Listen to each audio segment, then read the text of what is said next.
Now, a Kilkenny man who has spoken out about conditions in an ICE detention centre in Texas says he's in fear for his life. That is, of course, Seamus Culleton. He's been held at Camp East, Montana, almost 4,000 kilometres away from his home in Boston. That's after ICE agents picked him up last September.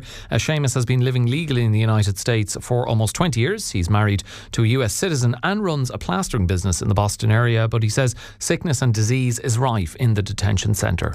I'm in fear for my life, because, there's been medical neglect deaths, there's been suicides, sickness and disease is rife in the facility here. I've been sick multiple times. I've had COVID, I've had some kind of flu, I've lost weight for sure. It does not sound like a pleasant experience, that is for sure. Taoiseach Micheál Martin says he'll raise the issue of the undocumented Irish in America when he meets Donald Trump next month, but he wouldn't say if he'll bring up Mr Culleton's case and others who are legally in the US. For more on this, we're going to cross to New York now, and the Big Apple-based immigration lawyer Lorcan Shannon, who's from Doolin. Lorcan, thank you so much for being with us this morning. No problem, thanks for having me.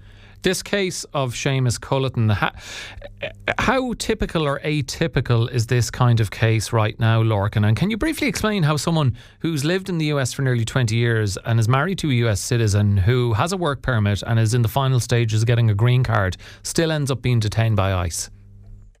Well, to be honest, I can't really explain it. Or go back to your first question.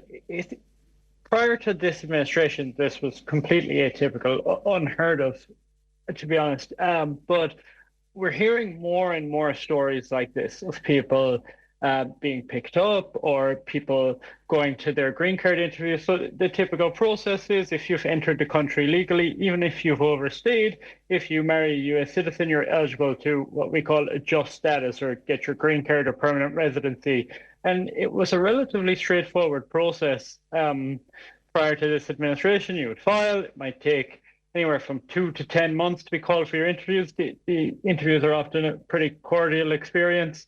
And it was a relatively straightforward thing. But every day now we're hearing some stories like this. I think this is the most high profile and one of the few Irish ones I've heard about, but I've heard it from other nationalities as well, where people are turning up to their interviews and they're strange things are happening at the interviews, like the officer is asking the US citizen to wait outside for a minute, and then people are being detained.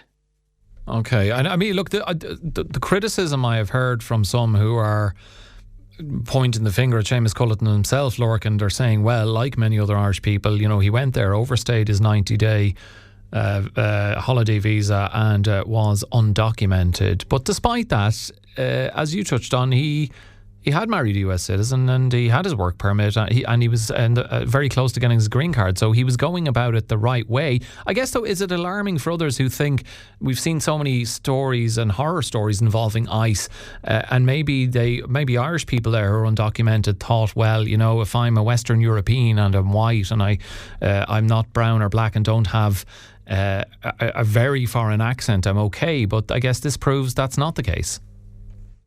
Yeah, just on the criticism he's received, yeah, I mean, he did something wrong, but to me it was relatively minor. The law actually recognises that your intent can change after you get here. When you get here on the 90-day visa waiver, you are supposed to intend to return home, but your intent can change. Because it is, sorry to cut across you, Lorcan, the Department of Homeland Security themselves are highlighting how Seamus, what he initially did, almost as if that supersedes what he has done since then.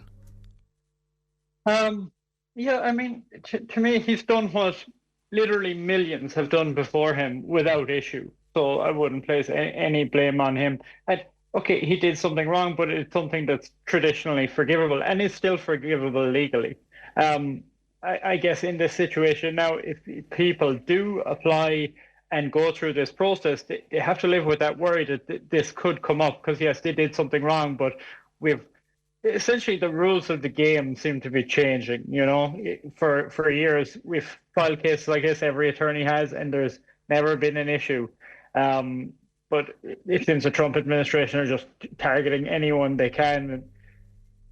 Yeah. Said to me yesterday, it feels like a corporation where they have to hit statistics, they have to hit numbers, The conditions Seamus described, he said he fears for his life, overcrowding, poor sanitation, limited outdoor time. I'm just thinking, Lorcan, you know, if there were an example of Americans who weren't legally entitled to be here or had overstayed a holiday visa or whatever it might be, would not be put in conditions like Seamus is experiencing right now. Are you hearing stories from people you've worked with or helping who found themselves in similarly deplorable conditions because of being picked up by ICE?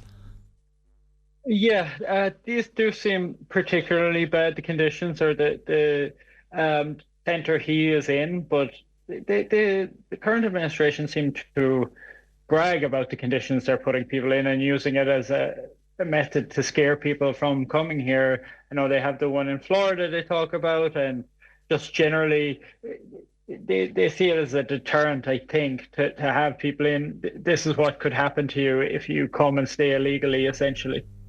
Just finally, Lorcan, we heard Seamus imploring the Taoiseach to raise his case with Donald Trump. Now, Micheál Martin says he'll raise the issue of the undocumented Irish in America in general. Doesn't say specifically if he'd bring up Seamus Culleton's case, but would any political intervention with this administration make any sort of a difference, or is it likely to fall on deaf ears? And it is indicative of how little influence the Irish have, not just with Donald Trump's administration, but with the Republican Party in general, and is going public, as the Culleton family have done, perhaps the only way to generate any momentum in a case such as this? No, it can help. Specific to this administration, it can be deaf ears sometimes, but no, they can help out with cases. They can.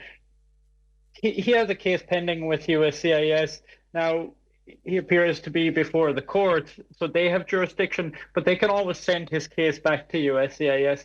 He could essentially go back to where he was before he was detained, in terms of the technicalities of it. And it's really just someone choosing to do that or not choosing to do that. And political influence can make a difference there. So I hope they can do something for him when the Taoiseach is here, or preferably sooner, because that's still a long way away.